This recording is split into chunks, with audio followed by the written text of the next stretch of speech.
हाय, hello, नमस्कार. कसे आहात सगळेजण? मजेत ना? मजेत असायला पाहिजे. मी प्रतीक्षा तुमचं छोट्याशा मिनी व्लॉगमध्ये खूप खूप स्वागत करते. तर उद्या इडली सांबारचा बेत होता. मग इडली सांबार म्हटलं की त्याची आदल्या दिवशीच तयारी करावी लागते. मग त्याच पद्धतीमध्ये मी इथे तांदूळ आणि डाळ मिक्समध्ये बारीक केलेलं आहे. तुम्ही सगळेजण म्हणताल की एवढे तांदूळ आणि डाळ कशासाठी? तर एकदा भिजवलं की आपल्याला सारखं सारखं करणं होत नाही. मग 2-3 दिवस त्याचं फ्रीजमध्ये ठेवून छान असं वापरता येतं आपल्याला डोशासाठी म्हणा किंवा आप्पेसाठी. मग त्यासाठीच मी तर जास्त प्रमाणात भिजायला घातले आहे. तर पोहेही इथे भिजून घेतले होते. मग ते सगळं बारीक करून घ्यावं म्हटलं. मग 5:30 वाजता चहा वगैरे झाल्यानंतर इथे मी सगळं बारीक करून घेत आहे. तर आपण इडलीचं पीठ बारीक करताना थोडंसं रवाळच करणार आहे. जास्त एकदम बारीकही करणार नाही आणि जास्त मोठंही नाही. तर इथं मी भरपूर असं मोठ्या प्रमाणात डाळ आणि तांदूळ बारीक करून घेतलेली आहे आणि त्यामध्ये पोह्याचं मिश्रण पण बारीक करून टाकलेलं आहे.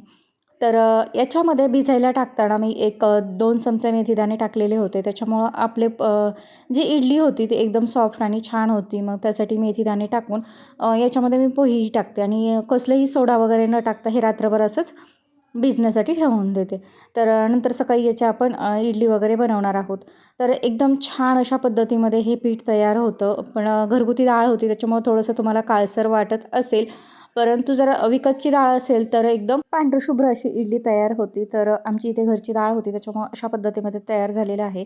चला, असेच नवनवीन व्हिडिओ पाहण्यासाठी चॅनलला लाईक आणि सबस्क्राईब करायला विसरू नका.